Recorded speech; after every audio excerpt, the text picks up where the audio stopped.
დემოკრატია არის ის, რომელიც ჩვენთვის ნაადრევი ყოფილა ალბათ დღეს.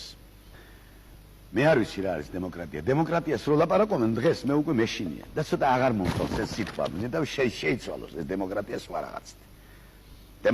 დემოკრატიაში ცხოვრება, დემოკრატიულად ცხოვრება, ასეთი რაღაცას სულიერი განწყობით და ასეთი ზნეობით, რაც ჩვენ ქართველებმა გამოვიჩინეთ და ვიცენ დღეს, ეს არავითარ დემოკრატიას ეს არ შეეფერება.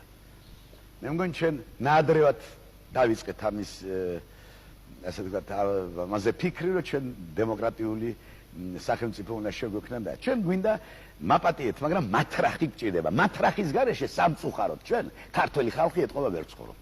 დიდი ნაწილი, ძალიან დიდი ნაწილი. დიდი მათრახი, იოსებას მათრახი გჭირდება თურმე სამარცხვინოდ და სამწუხაროდ.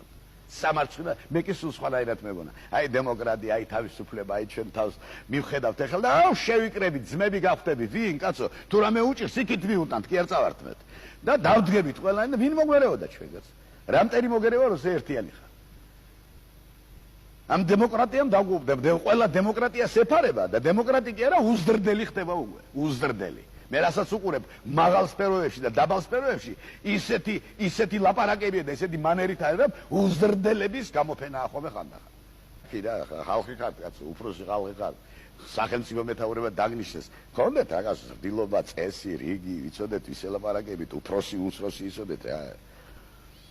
დემოკრატია. მე ვიცი რომ დემოკრატია არის ის, რაც ჩვენთვის დღეს არ ვარგა. იმიტომ რომ ჩვენ სამწუხაროდ და ჩვენ და სამარცხვინო ამისათვის აბსოლუტურად არ ვართ მზად. ავღელდი ახლა მაპატიეთ, მაგრამ ეს ჩვენ ყველას ალბათ გვაწუხებს ეს საკითხი.